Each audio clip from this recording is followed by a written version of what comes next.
తెలంగాణ ఆర్థిక ముఖచిత్రమేంటో బయటపడింది. గత దశాబ్దంలో ఏం జరిగిందో అసెంబ్లీ సాక్షిగా బట్టబయలైంది. రాష్ట్ర సర్కారుపై ఆర్థిక భారం ఇబ్బడి ముబ్బడిగా ఎలా పెరిగిపోయిందో రాష్ట్ర ప్రజలకు అర్థమైంది. తెలంగాణ ఏర్పడే నాటికి ఎంత అప్పు ఉంది, గత 10 ఏళ్లలో ఎంతలా పరిస్థితులు దిగజారిపోయాయో శ్వేతపత్రం ద్వారా సర్కార్ వివరించుకొచ్చింది. పోనీ చేసిన అప్పులతో ఏమైనా సీన్మారిందా, నిరర్ధకమయ్యాయా అన్న విషయంలోనూ క్లారిటీ వచ్చేసింది.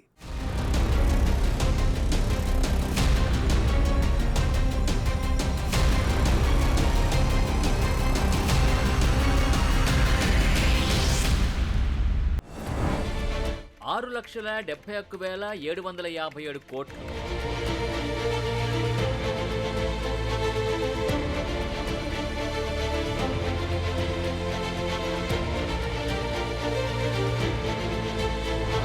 ఇది మ్యాజిక్ నెంబర్ కాదు.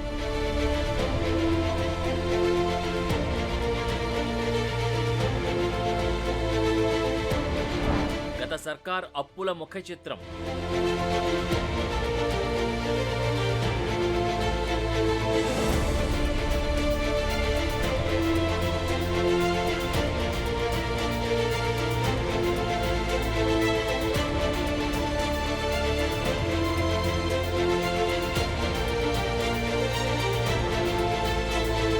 ఇదంతా వైట్ పేపర్లో పెట్టింది, కానీ అంతకు మించినవి ఉన్నాయి.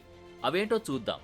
ఈ అప్పుల్లో చూపించనివి ఏంటంటే రేషన్ సబ్సిడీ పెండింగ్ బిల్లులు, కొన్ని వర్గాలకిస్తున్న ఉచిత విద్యుత్ సబ్సిడీ పెండింగ్ బిల్స్ చూపించలేదు, మార్క్ఫెడ్ రుణాలు చూపించలేదు, అన్ని రకాల కాంట్రాక్టు పనులు చేసిన వారికి పడ్డ పెండింగ్ బిల్స్ చూపించలేదు, పనులు చేసిన సర్పంచుల దగ్గర నుంచి కాంట్రాక్టర్ల దాకా చెల్లించాల్సిన పెండింగ్ బిల్లులు 1,00,000 కోట్లకు పైమాటే ఉంటాయన్నది ఒక అంచనా.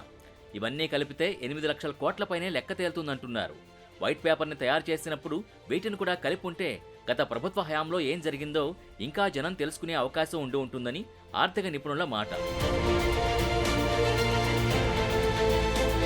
ఎఫ్ఆర్బిఎం లోన్లు, ప్రభుత్వ గ్యారంటీ, నాన్ గ్యారంటీ, కార్పొరేషన్ లోన్లు అన్నీ కలిపితే కొండంత అయింది.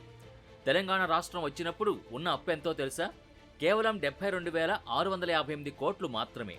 కానీ 10 ఏళ్లు తిరిగేసరికి అప్పుల స్వరూపమే పూర్తిగా మారిపోయింది. బడ్జెటేతర రుణాలు చేర్చకపోయినా 3,89,673 కోట్లకు ఎగబాకింది. ఇది బంగారు తెలంగాణ స్థానంలో అప్పుల తెలంగాణగా మార్చిన పరిస్థితి. 10 ఏళ్లలో సగటున 24.5% అప్పులు పెరిగాయి.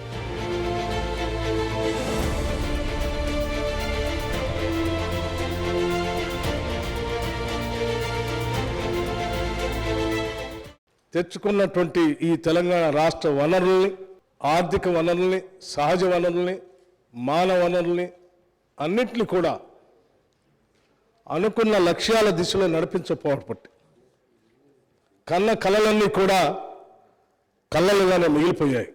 ఈరోజు ఆర్థిక పరిస్థితిని ఒకసారి చూస్తే చివరికి రోజువారీ ఖర్చులకు కూడా వేస్ అండ్ మీన్స్ ద్వారానో ఓడి ద్వారానో డబ్బులు తెచ్చుకొని పాలన చేసుకోవాల్సినటువంటి దుస్థితిలో ఈరోజు ఈ రాష్ట్ర పరిస్థితి ఉంది. ఇటువంటి దుస్థితి రావటం నిజంగా తెలంగాణ ప్రజల యొక్క ఆవేదనని, బాధని దురదృష్టంగా నేను భావిస్తా ఉన్నాను. గత 10 ఏళ్లలో 6 లక్షల కోట్ల అప్పు పెరిగింది. ఇందులో ఎఫ్ఆర్బిఎం లోన్లు 3,89,673 కోట్లు, ప్రభుత్వం చెల్లించాల్సిన గ్యారంటీ అప్పులు 1,27,208 కోట్లుగా ఉన్నాయి. కార్పొరేషన్లు చెల్లించాల్సిన గ్యారంటీ అప్పులు 95,462 కోట్లుగా ఉంది. కార్పొరేషన్లు చెల్లించాల్సిన నాన్ గ్యారంటీడ్ అప్పులు 59,414 కోట్లుగా ఉన్నాయి. అంటే మొత్తంగా 10 ఏళ్లలో దాదాపు 10 రెట్లు రుణభారం పెరిగింది. కార్పొరేషన్లపై భారీ రుణాలు, ఎక్కువ వడ్డీతో అప్పులు, ఆదాయం లేకపోయినా రుణాలు. ఇది గత సర్కార్ చేసిన పనితనం. అవును, హామీ ఇచ్చినవి, హామీ లేని అప్పుల కుప్ప ఒక్కసారిగా పెరిగిపోయింది. ఏ పని చేయాలన్నా అప్పు, ఏ పథకం ప్రారంభించాలన్నా అప్పు, అంతా బాకీలమయమే. రాష్ట్ర ప్రభుత్వ శ్వేతపత్రం రుజువు చేస్తున్న విషయం ఇదే. ఇంత అప్పు తీసుకుని ఏవైనా అద్భుతాలు జరిగాయా అంటే అది లేకుండా పోయిందంటున్నారు. పెద్ద మొత్తంలో చేసిన అప్పులు సాగునీటి ప్రాజెక్టులకే ఎక్కువగా వెళ్లాయి.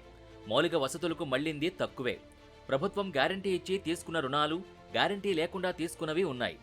జీఎస్డీపీలో తక్కువగానే రుణాలు తీసుకున్నామని గత సర్కార్ చెప్పుకున్నా ఆ అప్పుల్ని భర్తీ చేసుకునేందుకు బడ్జెట్లో చూపించనివి, బడ్జెటేతర రుణాలతో చేసుకున్న పరిస్థితి శ్వేతపత్రం ద్వారా వెలుగు చూసింది.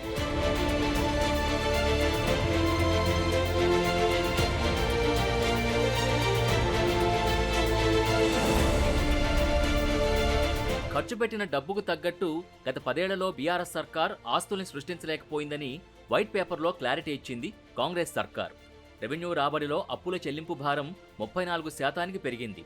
అంటే అప్పులు, వడ్డీలు, జీతాలు, పెన్షన్లు, ఇతర అవసరాలు, సంక్షేమ పథకాలు ఇంతే మొత్తం సమర్పయామి అన్నట్టుగా పరిస్థితి మారింది. గత ప్రభుత్వంలో ఉన్న ఆర్థిక మంత్రి గారు నిర్వహించిన 5 సంవత్సరాలను లెక్కేస్తే ఏ సంవత్సరం కూడా ఇందులో సగం రోజులు కూడా ప్రభుత్వం దగ్గర డబ్బులు లేవు. ప్రతిరోజు రిజర్వ్ బ్యాంకు దగ్గర వెళ్ళి నించొని మా జీతభత్యాలకు, మా రోజువారీ ఖర్చులకు, మా ఆర్థిక పరిస్థితి బాగలేదు, మాకు అప్పులు ఇవ్వండి అని అడుక్కునే పరిస్థితి గత ప్రభుత్వంలో ఉండే. ఇవి వాస్తవాలు అధ్యక్ష.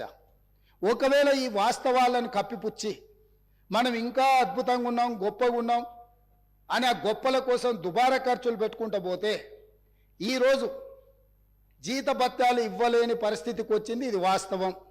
జీతాలు ఇవ్వడానికే అభివృద్ధి సంగతి దేవుడెరుగు, సంక్షేమం గురించి చర్చించాల్సిన అవసరం లేదు.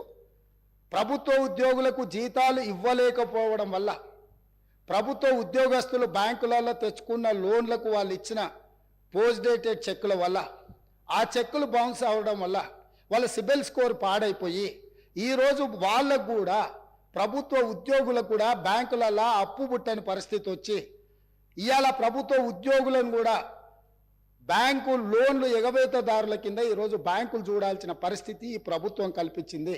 2014లో మిగులు రాష్ట్రంగా ఉన్న తెలంగాణ ప్రస్తుతం అప్పుల ఊబిలో కూరుకుపోయిందని శ్వేతపత్రంతో జనానికి క్లారిటీ తీసుకొచ్చింది ప్రభుత్వం.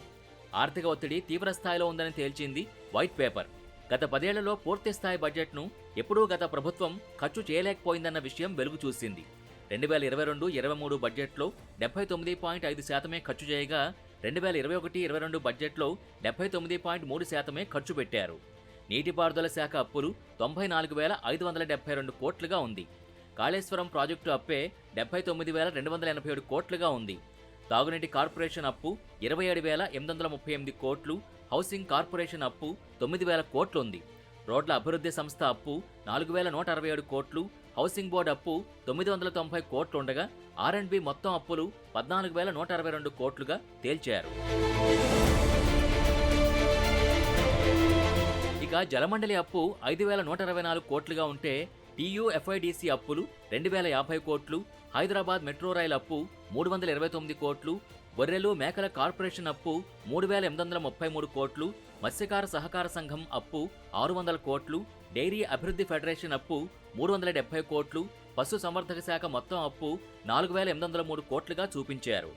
పవర్ ఫైనాన్స్ కార్పొరేషన్ అప్పు 2,130 కోట్లు, ఉద్యాన కార్పొరేషన్ అప్పు 874 కోట్లు, ఆసుపత్రుల కార్పొరేషన్ అప్పు 816 కోట్లు, TSIIC అప్పు 751 కోట్లు, పోలీస్ హౌసింగ్ కార్పొరేషన్ అప్పు 480 కోట్లు, పౌర సరఫరాల సంస్థ అప్పు 65,300 కోట్లు, TSSPDCL అప్పు 19,969 కోట్లు, TSNPDCL అప్పు 14,531 కోట్లు, అటు విద్యుత్ పంపిణీ సంస్థల రుణభారం 34,500 కోట్లుగా ఉన్నట్టు వైట్ పేపర్లో లెక్క తేల్చింది సర్కార్.